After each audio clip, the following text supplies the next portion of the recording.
Doctor Baba Saheb Ambedkar open university.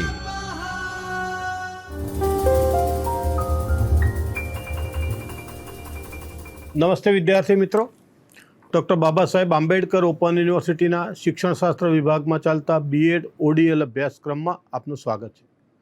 મિત્રો, આજે આપણે બીએડ ઓડીએલ અભ્યાસક્રમના દ્વિતીય વર્ષના પેપર ક્રમાંક ES 221 જીવન કૌશલ્યો માટેનું શિક્ષણ, જેના બ્લોક 2 એકમ 8 રજૂઆત કૌશલ્યની વાત કરીશું।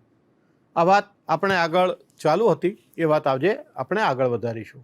આપણે જાણીએ છીએ કે રજૂઆત કરતી વખતે ઘણી વખતે આપણને ગભરાટ થાય છે અને શરૂઆતના તબક્કામાં આ નર્વસનેસ જે છે તે સ્વાભાવિક છે। તો આ ગભરાટ ઉપર નિયંત્રણ કેવી રીતે કરવું, તો મેનેજિંગ પ્રેઝન્ટેશન નર્વસનેસ એની વાત આજે આપણે કરીશું। તો એકમ 8.4.3 રજૂઆત વખતે ગભરાટ પર નિયંત્રણ કેવી રીતે કરશો। આ એક કુદરતી પ્રક્રિયા છે, પરંતુ અભ્યાસથી તેના ઉપર નિયંત્રણ મેળવી શકાય છે। આપણને પણ આવો અનુભવ થયો છે। ઔપચારિક રજૂઆત અથવા તો લેક્ચર વખતે અચાનક પેટમાં ગરબડ શરૂ થાય, પરસેવો વળે, હથેળીમાં પરસેવો વળે, મગજ પણ ઘણી વખત એવું લાગે કે કામ કરતું બંધ થઈ જાય અને આપણને ડર લાગે છે। આપણે આપણા પરિચય પછી જ્યારે હોલમાં શાંતિ સ્થપાય અને પ્રેક્ષકો આપણને સાંભળવા આતુર બનશે ત્યારે શું થશે? આવા અનેક પ્રશ્નો આપણા મગજમાં ચાલતા હોય છે અને આ નર્વસનેસના લીધે એની અસર આપણી રજૂઆત અથવા તો વ્યાખ્યાન ઉપર થતી હોય છે। એટલે આવા પેનિક અથવા તો પેરાલિસિસ જેવી સ્થિતિમાં ન રહેતા આપણે ગભરાટને કેવી રીતે દૂર કરી શકીએ અને છટાદાર વક્તવ્ય કેવી રીતે આપી શકીએ તેની વાત કરીશું। આપણે આપણી નર્વસનેસને અંકુશમાં રાખવા માટે આપણે કોઈ કળા, વ્યૂહરચના, કસબ કે ટેકનિકનો ઉપયોગ કરવો પડશે। ટેકનિક અથવા તો તકનિકી એટલે જે ઓડિયો વિઝ્યુઅલ માધ્યમ જે છે, સ્લાઇડ છે, પેપર પ્રેઝન્ટેશન વખતે આપણે જે પ્રેઝન્ટેશનની જે તકનિક જે છે, ચાર્ટ દ્વારા, ચિત્રો દ્વારા, PPTs દ્વારા એ જે બતાવીએ છીએ તે બધી તકનિક છે। તો જેથી કરીને આપણે યાદ પણ ઓછું રાખવાનું થાય, ક્રમબદ્ધ એની રજૂઆત થાય, આપણા વિચારોની ક્રમિકતા જળવાઈ રહે, આ બધો તેનો તકનિકનો ફાયદો છે। તો આપણને નર્વસનેસ દૂર કરવાની જે છે એ તો આપણા હાથમાં નથી, એ કુદરતી પ્રક્રિયા છે, પરંતુ એ આપણે સમય આવે જે કંઈ આપણી પાસેનું વિષય વસ્તુ છે એની ધારદાર રજૂઆત માટે આપણે પ્રેઝન્ટેશન કરી શકીએ, નર્વસનેસ વગર પ્રેઝન્ટેશન કરી શકીએ, ખચકાટ વગર પ્રેઝન્ટેશન કરી શકીએ, તે માટે આપણે પ્રયત્નો કરવાના છે। આ નર્વસ એનર્જીને આપણે આપણા લાભ માટે ઉપયોગ કરવાની છે। તો આપણે આપણા ગભરાટના સ્તરને ઘટાડવાનું અને પછી આ જ એનર્જીનો ઉપયોગ હકારાત્મક રીતે થઈ શકે। તો ગભરાટના સ્તરને ઘટાડવા માટે અને અંકુશમાં રાખવા માટે 6 એક સલાહ સૂચન છે। એ આપણી જાત ઉપર ધ્યાન કેન્દ્રિત કરવા નહીં, પરંતુ પ્રેક્ષકો અને તેમની જરૂરિયાતો પર ધ્યાન કેન્દ્રિત કરવામાં આપણને આ સૂચનો સહાય કરશે। તે બધી જ સલાહ એક જ હકીકત પર આધાર રાખે છે। તમે જો વધુ અનિશ્ચિતતા અનુભવશો તો વધુ ગભરાટ આપણને થશે। એટલે કે પહેલી સલાહ એવી છે કે આપણે આપણા પ્રેક્ષકોને જોવાની અને કોઈની સાથે આંખ મેળવવાનો પ્રયત્ન કરવાનો, જેના લીધે આપણો આત્મવિશ્વાસમાં વધારો થાય છે। આપણા વક્તવ્ય વિશે વિચાર કરવાનો અને આપણે જે લેખિત નોંધ હોય તેની ઉપર પણ આપણે એક નજર ફેરવવાની, જેના લીધે આપણો વિષય વસ્તુ જે છે એ છેલ્લા સમયે આપણને રિકોલ થાય છે, યાદ આવે છે અને પરિણામે આપણા આત્મવિશ્વાસમાં વધારો થાય છે। આપણી રજૂઆતનું માળખું એવું બનાવવાનું કે જેથી એક વિષય પરથી બીજા વિષય પર સરળતાથી અને તાર્કિક રીતે જઈ શકાય। આ પેચવર્ક જે છે એ ન દેખાય અને તમે સરળતાથી, સાહજિકતાથી તમારા વિષયને, મુદ્દાને તમે બદલી શકો। બીજા મુદ્દા ઉપર જતાં પહેલા મુદ્દાનો અંત જે છે એ બીજા મુદ્દાની પૂર્વ ભૂમિકા બને તેવું આપણે કરી શકીએ। અભ્યાસ, અભ્યાસ અને બસ અભ્યાસ। આપણે જે કંઈ રજૂઆત કરવાની છે તેની આપણે અભ્યાસ કરવો જોઈએ। આગળ આપણે વાત કરીએ કે આપણે પોતાનો વિડીયો રેકોર્ડિંગ થઈ શકે, આપણે સાંભળી શકીએ, અથવા તો અરીસા સામે જોઈને બોલવાની વાતનો અભ્યાસ આપણે કરવો જોઈએ. તૈયારી પણ આપણે વધારે કરવાની છે, મહાવરો પણ વધારે કરવાનો છે, અને જાતને અંદરથી શાંત કરવાની છે. આ શાંત કરવા માટે આપણે ઊંડા શ્વાસ લેવાના, અને કોઈ વક્તાને તમે સાંભળ્યા હશે તો શરૂઆતમાં આંખો બંધ કરીને કોઈનું સ્મરણ કરે છે, કોઈ શ્લોક બોલે છે, કોઈ 1-2 સેકન્ડ કે 3 સેકન્ડ માટે સ્વસ્થ ચિત્તે શાંત મને ઊભા રહે છે. તો દરેકની પદ્ધતિ અલગ અલગ હોય છે, પરંતુ આ બધું જ જે છે એ પોતાના મનને શાંત કરવાની પ્રક્રિયા છે. એટલા માટે આપણે આ પ્રકારે પ્રયત્નો કરીને આપણે ગભરાટને દૂર કરી શકીએ. આના આધારે આપણી પ્રગતિ ચકાસીએ તો કેવા પ્રશ્નો પૂછી શકાય? તો ચકાસણીની સૂચિ, ચેકલિસ્ટ કેવી રીતે બનાવશો? રજૂઆત વખતે થતી ગભરાટ ઉપર નિયંત્રણ કેવી રીતે કરશો? તો આ જે 6 સૂચનો આપ્યા એની યાદી ઘણી લાંબી થઈ શકે. એ યાદીમાં તમે કેટલાક સૂચનો આપણા અનુભવના આધારે આપણે ઉમેરી પણ શકીએ. તો આવી એક યાદી તમે બનાવી શકશો. હવે અસરકારક રજૂઆતો માટે સભાખંડની યોગ્યતાઓ.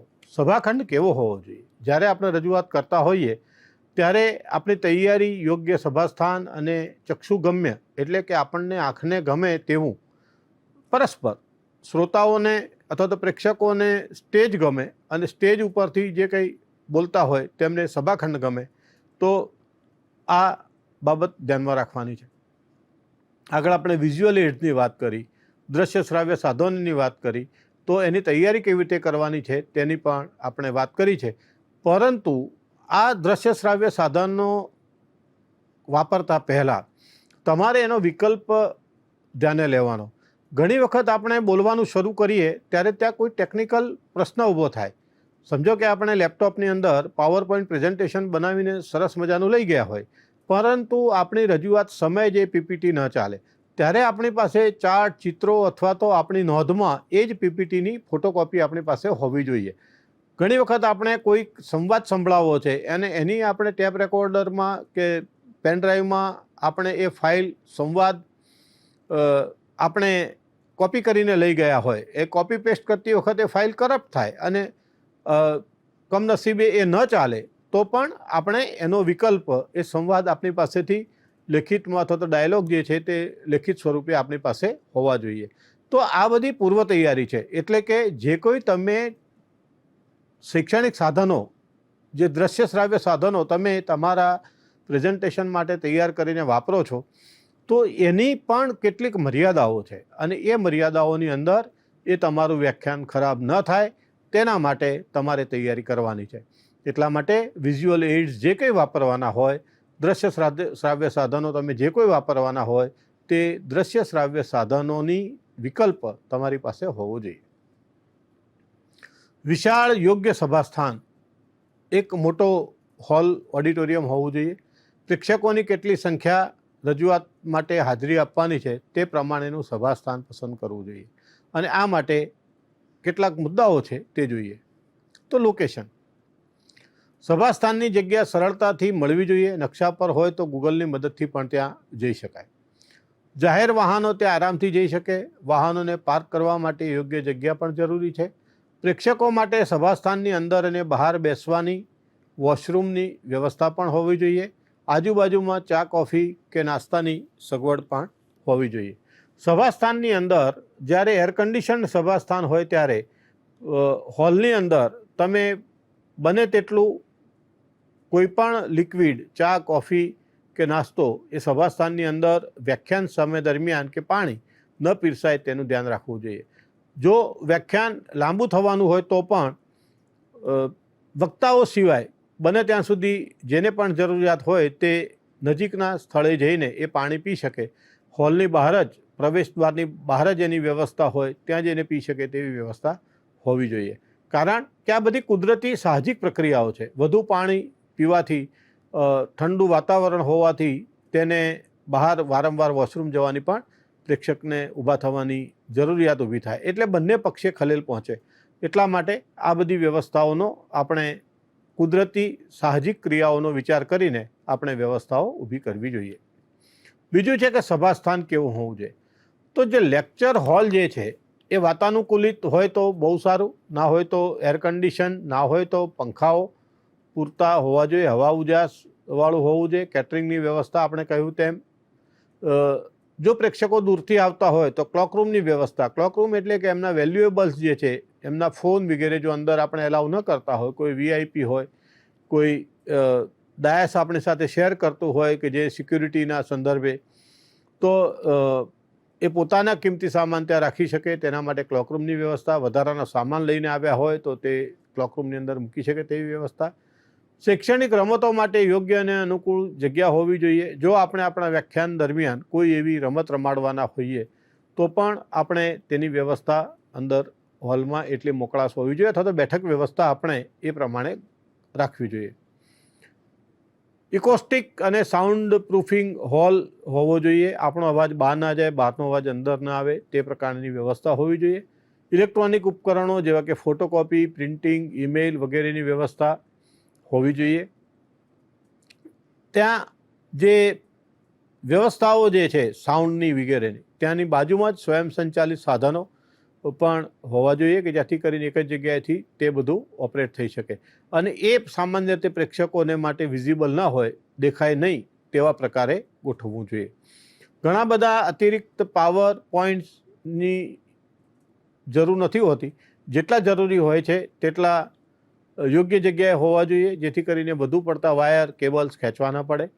તાલીમના સાધનો માટે યોગ્ય સ્ટોરરૂમ હોવો જોઈએ. વક્તા જોઈ શકે તેવી મોટી વોલ ક્લોક કે ભીત ઘડિયાળ હોવી જોઈએ. સભાખંડમાં યોગ્ય પ્રકાશની પણ હવા ઉજાસ કે લાઇટિંગની વ્યવસ્થા હોવી જોઈએ. રજૂઆતના સહાયતા માટેની સાધન સામગ્રી, પેપર, પેન્સ, હાઇલાઇટર્સ વગેરે વક્તાને મળી રહે તેવું હોવું જોઈએ. ઓડિયો વિઝ્યુઅલ સિસ્ટમ ગોઠવાયેલી હોય, white board, markers, flip charts, આ બધી વ્યવસ્થાઓ ત્યાં હોવી જોઈએ. હવે વિઝ્યુઅલ એડ્સની આપણે વાત કરીએ તો ઘણા બધા વિઝ્યુઅલ એડ્સ, દ્રષ્ટિ વિષયક સાધનોનો ઉપયોગ વ્યાખ્યાન દરમિયાન થતો હોય છે, રજૂઆત વખતે થતો હોય છે. તો કેટલાક સાધનોને આપણે વાત કરીશું કે પાવર પોઈન્ટ, માઇક્રોસોફ્ટ પાવર પોઈન્ટનો ઉપયોગ હરેક જગ્યાએ થાય છે. સરળતાથી આપણે વ્યાખ્યાનમાં પણ એ જ પાવર પોઈન્ટનો ઉપયોગ આપણે કરી રહ્યા છીએ, જેથી કરીને આપણી માહિતી આપણે સચોટ રીતે તે રજૂ કરી શકીએ અને તે મૂકી શકીએ. ઓવરહેડ પ્રોજેક્ટર પણ આપણે OHP એ હવે બહુ આઉટડેટેડ છે, અત્યારે વર્તમાનમાં ક્યાંય વપરાતું નથી. પરંતુ ઘણી વખત નકશા ચાર્ટ બતાવવા માટે ઓનલાઈન વ્યાખ્યાન દરમિયાન આપણે એને જ્યારે ફિલઅપ કરવું હોય ત્યારે આપણે એને એ ભરતા હોઈએ છીએ. એના માટે ઓવરહેડ પ્રોજેક્ટરની પણ ત્યાં વ્યવસ્થા હોવી જોઈએ. વ્હાઇટ એન્ડ બ્લેકબોર્ડ્સ, કોઈ પણ ઘટનાક્રમ અથવા તો વિજ્ઞાનને લગતા વિષયો સારી રીતે સમજાવી શકાય. આપણને ખબર જ છે કે શૈક્ષણિક જગતમાં અભ્યાસ માટે આ જ શ્રેષ્ઠ પદ્ધતિ છે, ચોક એન્ડ ટોક. જે આપણે બોલીએ છીએ અને એ બોલ્યા પછી, રજૂઆત પછી આપણે મુદ્દો બોર્ડ પર લખીએ છીએ. તો હવે ઇન્ટરેક્ટિવ વ્હાઇટ બોર્ડ પણ આવી ગયા છે. તો ઇન્ટરેક્ટિવ વ્હાઇટ બોર્ડ અથવા તો બ્લેક બોર્ડની રચના, વ્યવસ્થા એ આપણે ત્યાં હોવી જોઈએ. પેપર હેન્ડ્સ આઉટ એટલે કે જે કોઈ માહિતી આપવાની હોય તેના ઘણી વખતે તમે ડાયાગ્રામ બનાવીને પ્રેક્ષકોમાં વહેંચી શકો, એટલા માટે ફોટોકોપી કરીને તૈયાર રાખવી. ક્યારે આપવી, કેવી રીતે આપવી, લેક્ચરની શરૂઆતમાં આપવી, મધ્યમાં આપવી કે અંતમાં આપવી, તે આપણે નક્કી કરવાનું. એનું વિતરણ વખતે ડિસ્ટર્બન્સ ના ઊભું થાય અને સરળતાથી વિતરણ થઈ શકે તેની વ્યવસ્થા હોવી જોઈએ. ફ્લિપ ચાર્ટ, કાગળ ઉપર જાડો અને મોટા માપનું ચાર્ટ પેપર હોય છે, જેને કોઈ સ્ટેન્ડ પર લટકાવવામાં આવે છે. જેમ જેમ આપણે આગળ વધતા જઈએ તેમ તેમ એ વાર્તા ડેવલપ થતી જાય છે. ચાર્ટ ઉપર આપણે લખતા જઈએ છીએ. લેક્ચરના અંતમાં પુનરાવર્તન માટે ફ્લિપ ચાર્ટનો ઉપયોગ થઈ શકે છે. આ હવે ડિજિટલ ફોર્મમાં પણ થઈ શકે છે. અને જો ડિજિટલ ફોર્મ તમારી પાસે ના હોય તો ફ્લિપ ચાર્ટમાં ફ્લેનલ બોર્ડ પહેલાં એક આવતું હતું કે જેમાં પટ્ટીથી ચિપકાવવાનું હતું. એવું જો ચિપકાવવાનો વિષય હોય તો પણ તમે એ કરી શકો. વિડીયો, DVD ઓર VHSની વ્યવસ્થાથી પણ આપણે પિક્ચર ઇન પિક્ચર દ્વારા આપણે બતાવી શકીએ છીએ. કોઈ લિંક સાથે કોપી પેસ્ટ કરીને આ ડિજિટલ યુગમાં આપણે બતાવી શકીએ છીએ. પરંતુ જરૂર કરતાં વધુ પડતા વિડીયો ન બતાવવા જોઈએ. બને તેટલું આપણી રજૂઆત જ રહે, પરંતુ ક્યાંક આધાર આપવો હોય ત્યારે નાની ક્લિપ આપણે બતાવી શકીએ. નમૂનો અથવા તો પ્રતિકૃતિ, મોડેલ્સ પણ આપણે બતાવી શકીએ. અને હવે તો 3D મોડેલ્સ બતાવવાનું ડિજિટલ યુગમાં ખૂબ સરળ બન્યું છે. ત્યારે ઓગમેન્ટેડ રિયાલિટી એ ટેકનોલોજી છે, એ નવી ટેકનોલોજી છે અને એનાથી આપણે જે કોઈ નમૂના આપણે બતાવવા હોય તે રિયલ નમૂના આપણે બિલકુલ વર્ગખંડમાં આપણે બતાવી શકીએ છીએ અથવા તો આપણા હોલમાં બતાવી શકીએ છીએ. પરંતુ કેટલાક નમૂનાઓ જો આપણી પાસેથી જૂના એવા ઉપલબ્ધ હોય, સંસ્થામાં ઉપલબ્ધ હોય, ત્યારે એને અલગ રૂમમાં રાખી શકાય અને એનું પ્રદર્શન પણ ગોઠવી શકાય, જેથી કરીને વ્યાખ્યાન પછી લોકો ત્યાં જઈને એને જોઈ શકે.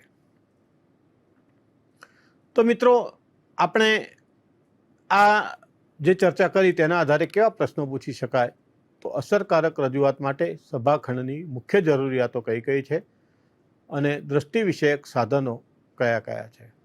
હવે આપણું રજૂઆતનું કૌશલ્ય કેવું હોવું જોઈએ? તો રજૂઆત કૌશલ્ય વિશે આપણે વિસ્તારથી અભ્યાસ કર્યો. હવે એની કેવી રજૂઆત કરો છો અને રજૂઆત કૌશલ્ય કેવું છે તેની ચર્ચા આપણે આગળના વ્યાખ્યાનમાં કરીશું.